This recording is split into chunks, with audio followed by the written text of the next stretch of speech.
Good morning to all.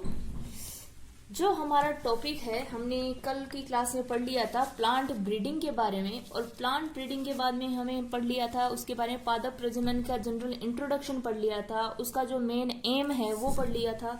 साथ में उसकी स्टडी के बारे में पढ़ा हमने। इस स्टडी के साथ में जो भी प्लांट ब्रीडिंग से रिलेटेड जो साइंटिस्ट है उन्होंने किन सेंटर्स के अंदर मतलब किन रिसर्च इंस्टीट्यूट के अंतर्गत ये प्लांट ब्रीडिंग के थ्रू बेस्ट वेराइटीज तैयार की है, उन वेराइटीज के बारे में पढ़ा।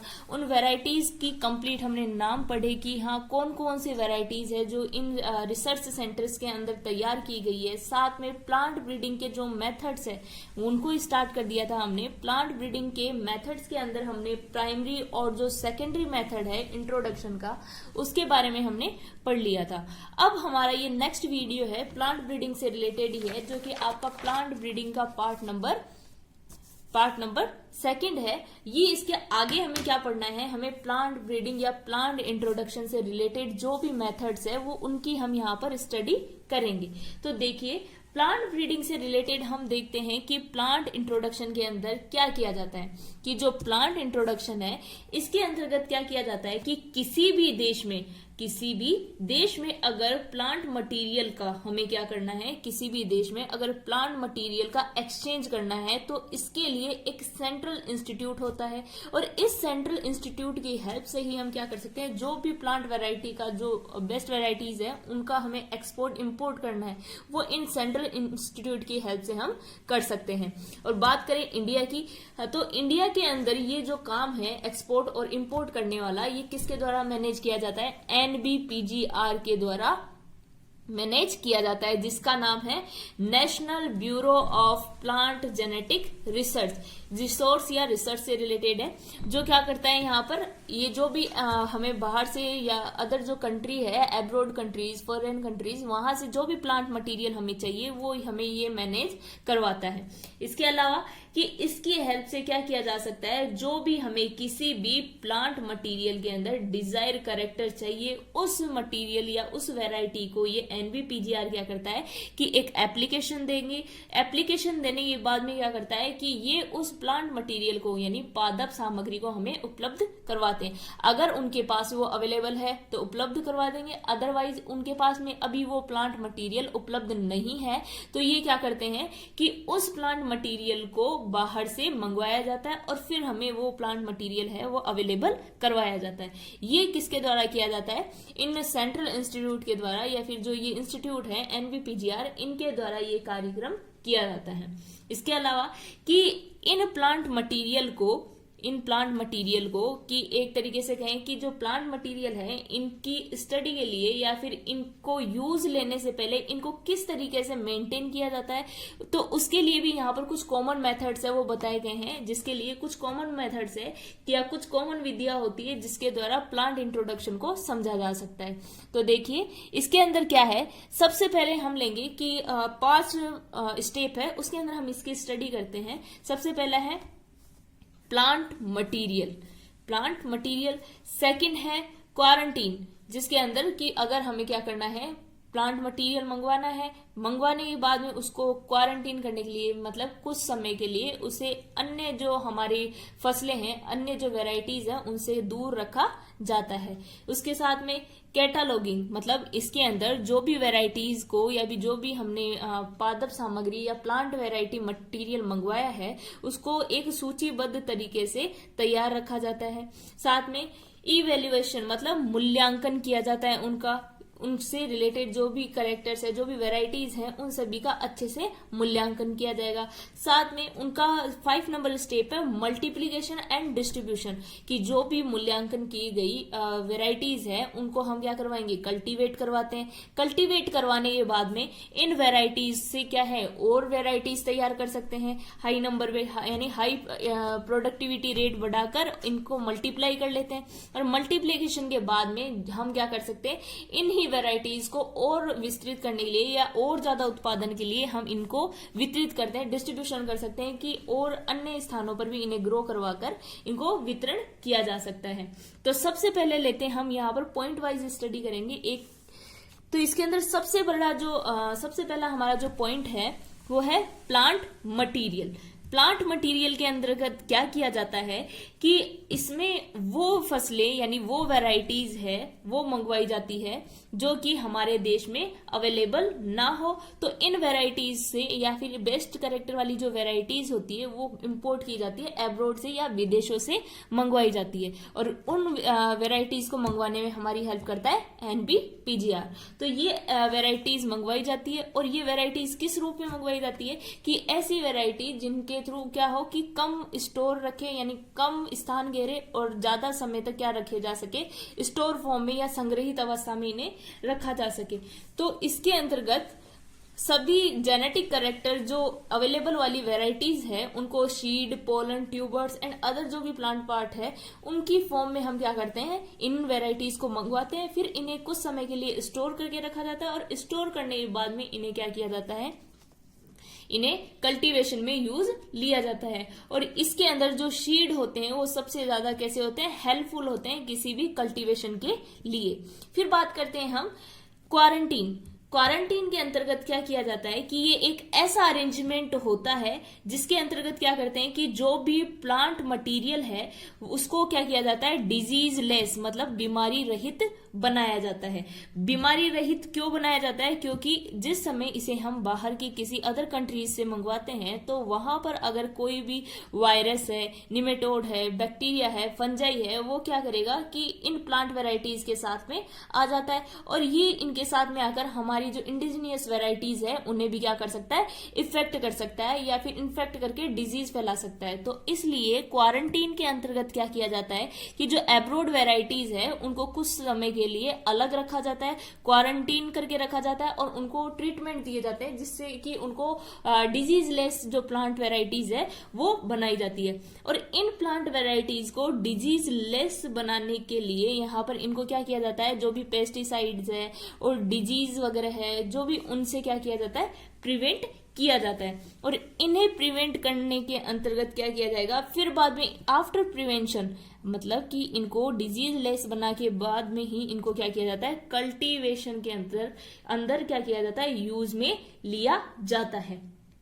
और ये जो प्रमाण है इसका डिजीज लेस होने का, तो ये क्या है, ये भी इस सेंटर के अंतर्गत ही किया जाएगा कि ये क्या करते हैं, इन्हें पहले क्वारंटीन करेंगे, उसके बाद में ही क्या करवाते हैं, हमें ये जो प्लांट मटेरियल है वो उपलब्ध करवाते हैं। साथ में कि जो इंपोर्ट एक्सपोर्ट करने का जो भी साधन है इसके अंतर्गत क्या किया जाता है कि विभिन्न हवाई अड्डों, बंदरगाह, सड़क सीमाओं पर यानी निगरानी रखी जाती है, और इनको उपयुक्त सामग्री को एक प्रमाण के साथ में हमें क्या करवाया जाता है, उपलब्ध करवाया जाता है।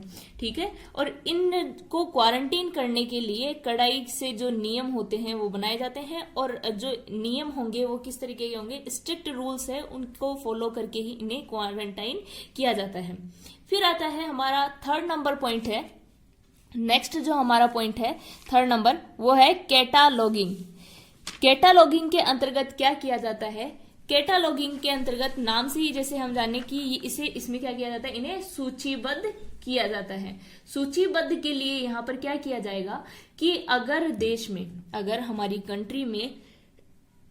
कंट्री में क्या है कि कहीं से भी कोई भी प्लांट मटेरियल इंपोर्ट किया जा रहा है, आयात किया जा रहा है, तो उस इंपोर्ट मटेरियल को क्या किया जाएगा, एक प्रमाणित रूप से यानी प्रमाण पत्र रूप दिया जाएगा, और उस प्रमाणित करने के साथ में हमें क्या है, जो भी हमने इंपोर्ट की है उस सारी मटेरियल को, प्लांट मटेरियल की इंफॉर्मेशन के बारे में एक सूचीबद्ध तरीके से यानी एक इंडेक्स बना के हमें दिया जाता है। और उस इंडेक्स के अंदर क्या होता है कि इन जो भी वेराइटीज है प्लांट मटेरियल की वो सारी उसके अंतर्गत यानी लिखी जाती है, जो कि कंप्लीट इंफॉर्मेशन किसके बारे में प्रोवाइड कराती है, हमें उस प्लांट वेराइटी के बारे में हमें एक कंप्लीट जो इंफॉर्मेशन है वो प्रोवाइड करवाती है।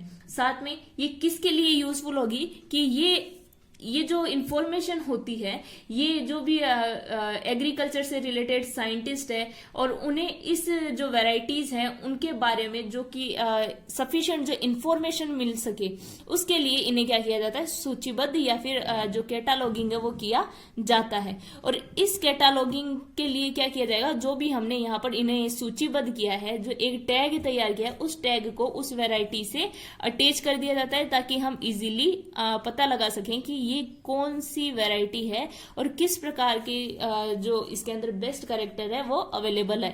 ठीक है, नेक्स्ट देते हैं हमारा जो पॉइंट है, 3 पॉइंट हो चुके हैं।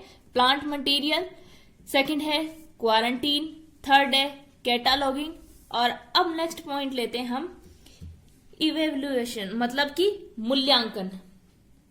इवेल्युएशन के अंतर्गत क्या आएगा कि यहां पर क्या किया जाता है कि जैसे कि विभिन्न जैसे सेंटर है जो हमें ये प्लांट मटेरियल प्रोवाइड करवा रहे हैं, तो इसके अंतर्गत जो एनबीपीजीआर है, national bureau of the plant genetic resource, NBPGR के द्वारा क्या किया जाता है, जो भी सर्टिफाइड प्लांट मटेरियल जो आया है, मतलब यहाँ पर क्वारंटीन करने के बाद में उसकी कंप्लीट इंफॉर्मेशन हमने लिखी थी, और उस प्लांट मटेरियल को क्या करेगा, ये सर्टिफाइड करने का काम करता है, प्रमाणित करता है, और उसके मूल्यांकन के द्वारा, और फिर उसके मूल्यांकन के पश्चात ये क्या करेगा कि हमारे इंडिया के जो वातावरण है उसके लिए ये उपयोगी है या नहीं, उसके बेस पर इससे क्या करता है कि अलग अलग क्लाइमेट के अंतर्गत इसको ग्रो करवाया जाता है, और ग्रो करवाने के बाद में इसका मूल्यांकन किया जाता है। साथ में इसमें क्या किया जाता है कि इसे अगर ये हमारे क्लाइमेट के अकॉर्डिंग अडेप्टेड नहीं है, अनुकूलित नहीं है, तो इनको विभिन्न प्रयोगों के द्वारा क्या किया जाता है, इंडिया के क्लाइमेट के अनुसार इन्हें क्या बनाया जाता है, अडेप्ट बनाया जाता है या अनुकूल बनाया जाता है। ठीक है, ये हमारा था मूल्यांकन वाला पॉइंट। अब देखते हैं हमारा पॉइंट नंबर 5 है, जिसके अंतर्गत क्या किया जाता है, मल्टीप्लीकेशन किया जाता है एंड डिस्ट्रीब्यूशन किया जाता है। मल्टीप्लीकेशन एंड डिस्ट्रीब्यूशन किया जाएगा। तो मल्टीप्लीकेशन के अंतर्गत क्या किया जाता है कि इसमें प्लांट इंट्रोडक्शन और जो भी अनुकूलित, जो भी फेवरेबल जो न्यू वैरायटीज है, उनका क्या किया जाता है, मल्टीप्लीकेशन किया जाता है। मल्टीप्लीकेशन मतलब उनको कल्टीवेट करवाकर उनको उनसे नई वेराइटीज को और तैयार किया जाना, हाई नंबर में वेराइटीज तैयार की जाती है, और देन उन वेराइटीज को क्या किया जाता है, ऑल ओवर हमारी जो कंट्री है, हमारा जो देश है, जहां पर भी इन वेराइटीज की आवश्यकता है, उन कंट्रीज के अंदर इनको डिस्ट्रीब्यूट यानी इनको क्या किया जाता है, वितरित किया जाता है, जिससे कि इन वेराइटीज का लाभ सभी लोगों को मिल सके। ये है हमारे 5 पॉइंट, जो किसके अंतर्गत है, प्लांट इंट्रोडक्शन के कुछ कॉमन मेथड्स है, जो कि यहाँ पर अगर हमें नई वेराइटीज मंगवानी है तो उनको कल्टीवेट करवाने से पहले ये सारे एनालिसिस है वो यहाँ पर किए जाते हैं। फिर आते हैं, हम बात करेंगे प्लांट इंट्रोडक्शन के अंतर्गत जो हम यहाँ पर वेराइटीज मंगवा रहे हैं, इनके कुछ मेरिट्स और डीमेरिट्स के बारे में, मतलब कि कुछ इसके लाभ तथा हानियों के बारे में। तो देखिए कि सबसे पहले हम इसके मेरिट्स के बारे में देखते हैं, मतलब कि इसके लाभ के बारे में देखेंगे कि क्या होता है यहाँ पर मेरिट्स के अंदर, कि जो ये प्लांट ब्रीडिंग है या फिर हम कहें प्लांट इंट्रोडक्शन के अंतर्गत जो भी मेथड यूज में लिए जा रहे हैं, ये जो मेथड्स होते हैं ये कैसे होते हैं, ये बहुत ही क्विक एंड इकोनॉमिक मेथड्स होते हैं। मतलब इसमें क्या होता है कि विदेशों से बहुत सी जो बेस्ट वेराइटीज मंगवाई जाती है या जो इम्पोर्ट की जाती है, वो हमारे देश के लिए कैसी होती है, अनुकूल होती है, और उनको सक्सेसफुली हम क्या कर सकते हैं, स्टेब्लिश या स्थापित कर सकते हैं। तथा इसके अंदर देखा जाता है कि ये पहले से हमारे देश में नहीं उगाई जा सकती थी, लेकिन अब विभिन्न जो विधियां हम यहाँ पर यूज लेके इन वेराइटीज को क्या कर सकते हैं, हम यहाँ पर कल्टीवेट करवा सकते हैं। साथ में यहाँ पर जो न्यू प्लांट वेराइटीज है वो भी हमें क्या हो सकती है, प्लांट ब्रीडिंग के थ्रू प्राप्त हो सकती है। न्यू जो कैरेक्टर्स है उन्हें भी हम क्या कर सकते हैं, प्लांट ब्रीडिंग के द्वारा हमारी जो इंडिजीनियस वेराइटी है उनके अंदर डेवलप कर सकते हैं।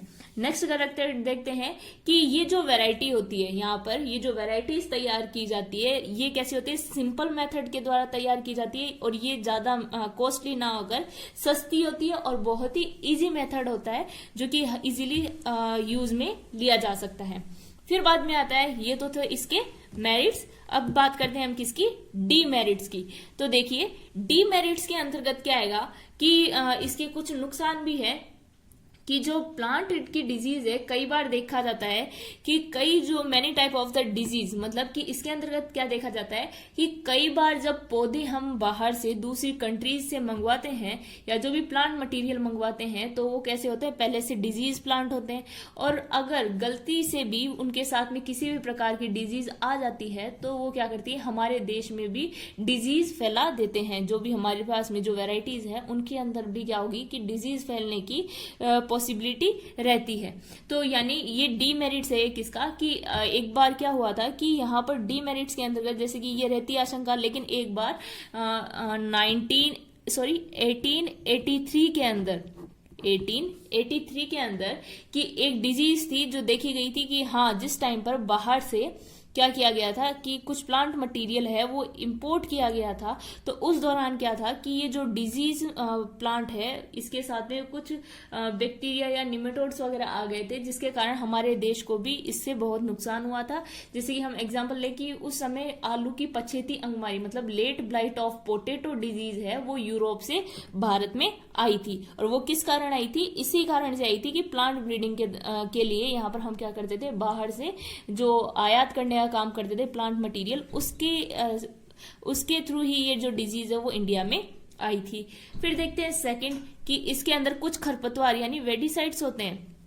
ये भी क्या होते हैं कि अन्य देशों से जब प्लांट मटेरियल मंगवाया जाता है तो उस दौरान कभी कभी पौधे के साथ में या जो प्लांट मटेरियल है उनके साथ में कुछ खरपतवार भी आ जाते हैं, और ये बहुत तेजी से फैलकर जो नॉर्मल हमारी क्रॉप है, फसलें हैं, उन्हें क्या करते हैं, नुकसान पहुंचाते हैं। जो भी इसका क्या है, प्लांट ब्रीडिंग का एक डीमेरिट्स यानी नुकसान वाला या हानि वाला पॉइंट है। फिर देखते हैं कि इसमें जैसे कि ये किस तरीके से देखा गया था कि पहले तो आ गया कि लेट ब्लाइट ऑफ पोटैटो मतलब आलू की पछेती अंगमारी, जो कि ये डिजीज इंडिया आई थी 1883 के अंदर। फिर आई थी वेडिसाइड्स, जिसके रूप में वेडिसाइड्स में जैसे कि गाजर घास है, आर्जिमोन मतलब पीली कंटेली, ये भी क्या है, एक खरपतवार थी जो कि बाहर की कंट्री से हमारे इंडिया में आई थी और इसने बहुत सी नॉर्मल क्रॉप को भी क्या कर दिया था, डिजीज कर दिया था। ये भी किसका डेमेरिट्स है, प्लांट ब्रीडिंग का एक डीमेरिट्स है। अभी तक हमने पढ़ लिया, एक बार देख लेते हैं। हमने पढ़ा था मेथड्स के बारे में, प्लांट ब्रीडिंग के मेथड्स के बारे में पढ़ लिया कि यहाँ पर जो कुछ सेंटर इंस्टीट्यूट होते हैं जो हमारे जो भी इंपोर्ट और एक्सपोर्ट की जानी है प्लांट वैरायटी, उसको क्या करते हैं, मैनेज करने का काम करेंगे। इसके बीच में हम बाद में हमने पढ़ा था कि कुछ कॉमन मेथड्स होते हैं, 5 कॉमन मेथड्स थे जिसके द्वारा यहाँ पर चेक किया जाता है कि हम जो प्लांट मटेरियल मंगवाया है वो सही है या नहीं है। तो इन प्लांट मटेरियल की चेकिंग के लिए क्या किया जाता है, यहाँ पर प्लांट मटेरियल को 5 पॉइंट में देखा। सबसे पहले प्लांट मटेरियल लिया, उसको क्वारंटाइन किया, फिर उसको सूचीबद्ध किया जाता है, फिर उसका मूल्यांकन किया जाता है, और 5th लास्ट पॉइंट था उसका मल्टीप्लीकेशन किया जाता है और उसका डिस्ट्रीब्यूशन किया जाता है। इसके बाद में हमने इसके कुछ मेरिट्स और डीमेरिट्स देख लिए थे। अब आगे हम देखते हैं कि ये वैरायटीज मंगवा ली, तो अब ये जो वैरायटीज है मंगवाने के बाद में क्या किया जाता है कि अगर किसी भी प्रकार का, ये सारे चेक करने के बाद में अगर फिर भी किसी भी प्रकार की जो प्लांट मटेरियल है उसमें किसी भी प्रकार की अगर प्रॉब्लम होती है या किसी भी प्रकार का वो डिजीज देखा जाता है, तो उन प्लांट मटेरियल को क्या किया जाता है, या तो जला दिया जाता है या तो नष्ट कर दिया जाएगा, नहीं तो जो ये सेंट्रल इंस्टीट्यूट है उन डिजीज प्लांट मटेरियल को क्या करता है, वापस वहीं भेजने का काम करता है। ठीक है, अब आगे हम देखेंगे, इसी में नेक्स्ट पॉइंट है हमारा हाइब्रिडाइजेशन। आगे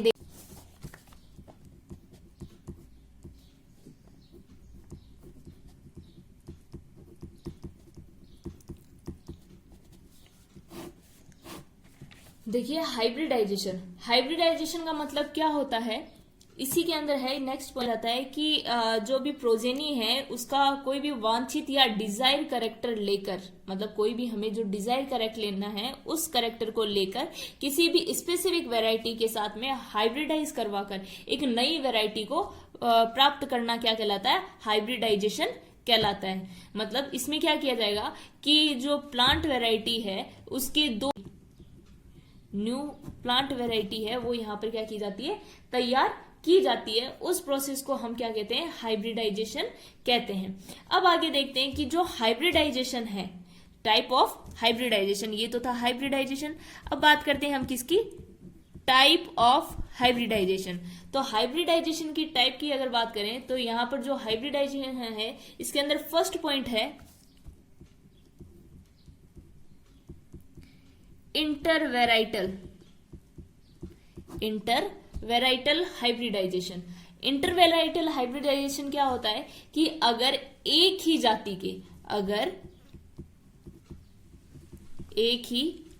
के दो अलग अलग जो किस्में होती है, वैरायटीज होती है, उनके मध्य हाइब्रिडाइजेशन करवाया जाता है। एक ही जाति के दो अलग अलग जो वैरायटी होती है, किस्में होती है, उनके बीच में करवाए जाने वाला हाइब्रिडाइजेशन क्या कहलाता है? इंटरवेराइटल या अंतर किस्मीय हाइब्रिडाइजेशन कहलाता है। ये तो था आपका इंटरवेराइटल हाइब्रिडाइजेशन। फिर आती है बात, हम जो सेकंड पॉइंट है, टाइप पढ़ रहे हैं हाइब्रिडाइजेशन का। हाइब्रिडाइजेशन मतलब कि दो वैरायटीज को लेकर उनके बीच में जो संकरण करवाया जाता है उसे क्या कहते हैं? हाइब्रिडाइजेशन कहते हैं। अब जो हाइब्रिडाइजेशन करवाना है इसके लिए यहाँ पर हम टाइप देख रहे हैं कि कितने प्रकार से यहाँ पर हाइब्रिडाइजेशन करवाया जाता है, जिसमें फर्स्ट है इंटरवेराइटल हाइब्रिडाइजेशन। इंटरवेराइटल के अंदर क्या किया जा रहा है कि एक ही जाति के क्या किया जा रहा है? एक ही जाति के अलग अलग जो यहाँ पर है प्लांट वैरायटीज या किस्म है, उनके बीच में किया जाने वाला हाइब्रिडाइजेशन क्या कहलाता है? इंटरवेराइटल हाइब्रिडाइजेशन कहलाता है। ठीक है। अब सेकंड पॉइंट हम देखेंगे यहाँ पर। सेकंड पॉइंट होता है यहाँ पर आगे देखते हैं हम। हमारा जो सेकंड टाइप है हाइब्रिडाइजेशन का वो है इंटर स्पेसिफिक हाइब्रिडाइजेशन। मतलब कि इंटर स्पेसिफिक हाइब्रिडाइजेशन क्या होता है कि किसी एक वंश की दो अलग अलग प्रकार की जातियां, मतलब कोई एक वंश है उसकी दो अलग अलग जातियां हैं, उनके मध्य होने वाला जो हाइब्रिडाइजेशन है वो क्या कहलाता है? इंटर स्पेसिफिक हाइब्रिडाइजेशन कहलाता है। ठीक है। आगे देखते हैं। थर्ड जो पॉइंट है हमारा, third type of the hybridisation वो है इंटरजेनिक हाइब्रिडाइजेशन। मतलब कि दो भिन्न भिन्न वंशों के बीच में होने वाला संकरण या हाइब्रिडाइजेशन क्या कहलाता है? इंटरजेनिक। दो अलग अलग जो वंश है उनके मध्य, उनके जो प्लांट्स है उनमें होने वाला जो हाइब्रिडाइजेशन है वो क्या कहलाता है? यहाँ पर इंटरजेनिक हाइब्रिडाइजेशन कहलाता है। फोर्थ पॉइंट आएगा यहाँ पर इंटरवेराइटल, मतलब अंतः किस्मीय हाइब्रिडाइजेशन। इसके अंदर क्या होता है कि जो एक ही किस्म के दो अलग अलग पौधे अगर हम यहाँ पर लेते हैं, एक ही किस्म के दो अलग अलग पौधों में होने वाला जो हाइब्रिडाइजेशन है वो क्या कहलाता है? इंटरवेराइटल हाइब्रिडाइजेशन कहलाता है। अब देखते हैं कि जो हाइब्रिडाइजेशन है इसका जो मेन एम है वो क्या है कि इस जो हाइब्रिडाइजेशन प्रोसेस है इसका जो मेन एम है वो ये है कि इस विधि के द्वारा क्या किया जाता है कि ऐसी किस्मों को डेवलप किया जाता है जिसमें जो भी डिजायर कैरेक्टर है वो इन्वॉल्व हो, साथ में उससे अच्छी से अच्छी वैरायटी, जैसे कि ज्यादा पैदावार की क्षमता, हाई प्रोडक्टिविटी रखने वाली वैरायटी तैयार की जाती है, जो कि किसी भी डिजीज के प्रति क्या शो करे? डिजीज के प्रति रेजिस्टेंस, मतलब प्रतिरोधक क्षमता को दर्शाती हो, वो वैरायटीज तैयार की जाना। और उच्च गुणों वाली, हाई जो कैरेक्टरिस्टिक्स वाली जो वैरायटीज है वो भी किसके अंतर्गत तैयार की जानी? हाइब्रिडाइजेशन के अंतर्गत तैयार किया जाना ही इसका मेन उद्देश्य है। अब बात करते हैं हम किसकी? मैकेनिज्म ऑफ हाइब्रिडाइजेशन कि किस प्रकार की जो मैकेनिज्म है वो यहाँ पर यूज में ली जाती है, कि हाइब्रिडाइजेशन प्रोसेस के लिए यहाँ पर कौन सी मैकेनिज्म है वो यूज में ली जाती है और किस तरीके से यहाँ पर हाइब्रिड प्लांट वेराइटीज है वो तैयार की जाती है। तो सबसे पहले हम यहाँ पर मैकेनिज्म लेते हैं हाइब्रिडाइजेशन की। उसमें है फर्स्ट पॉइंट हमारा है, ये जनरली 5 पॉइंट के अंदर कंप्लीट होता है हाइब्रिडाइजेशन की जो टेक्निक है। फर्स्ट होती है selection of the parent plant. सबसे पहले किसी भी पेरेंट प्लांट का जो भी हाइब्रिड तैयार करना है उसके जनक का चयन किया जाएगा। सेकंड होता है यहाँ पर इमस्कुलेशन, मतलब कि विपुंसन किया जाता है।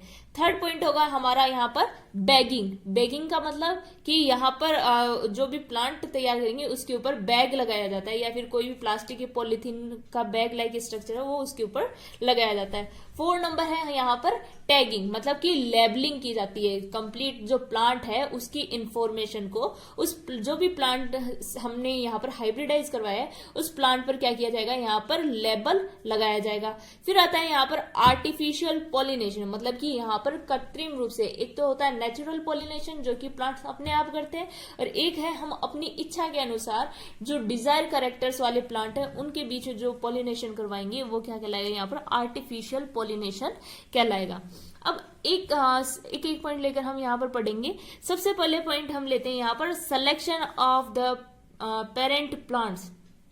Selection of the parent plant मतलब इसमें क्या किया जाता है कि किसी भी जो प्लांट है उनके अंतर्गत क्या किया जाता है, किसी भी स्पेसिफिक जो प्लांट है पेरेंट प्लांट को सेलेक्ट किया जाता है, और उससे क्या किया जाएगा, किसी भी फसल में या क्रॉप की नई किस्म को लेकर डिजायर कैरेक्टर के बेस पर उनके जो जनक होते हैं उनके मध्य क्या करवाया जाता है, हाइब्रिडाइजेशन करवाया जाता है। और इन हाइब्रिडाइजेशन के अंतर्गत क्या किया जाएगा कि न्यू वेराइटीज प्राप्त की जाएगी। लेकिन यहाँ पर क्या है कि इनके अंतर्गत क्या है कि सिलेक्शन ऑफ द प्लांट्स, मतलब कि सिलेक्शन किया जा रहा है कि कोई भी स्पेसिफिक डिजायर कैरेक्टर वाला हमें क्या करना है, जो वैरायटी वाला प्लांट है या जनक है उसको लेना है। किसके लिए, यहाँ पर संकरण के लिए या हाइब्रिडाइजेशन की प्रोसेस के लिए यहाँ पर हमें सिलेक्शन करना होता है। अब उसके बाद में देखते हैं हम कि इसके अंतर्गत और क्या किया जाता है, कि इसके अंतर्गत क्या है कि अगर हमें हाइब्रिडाइजेशन करवाना है तो यहां पर देखा जाता है कि किसी भी जनक में क्या होता है, कुछ डिजायर कैरेक्टर्स के साथ में कुछ ऐसे कैरेक्टर्स भी होते हैं जो कि नॉन डिजायर कैरेक्टर्स होते हैं जो हमें उनमें नहीं चाहिए लेकिन फिर भी वो उपस्थित होते हैं।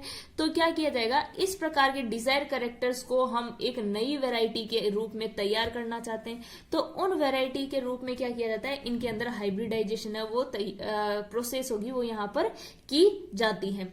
और यहाँ पर ये ध्यान रखा जाता है कि नई जो किस्म है उनमें दोनों जो पेरेंट्स हैं उनके वांछित गुण अधिक से अधिक प्रेजेंट रहे। फिर सेकंड पॉइंट आता है हमारा ई मस्कुलेशन या विपुंसन।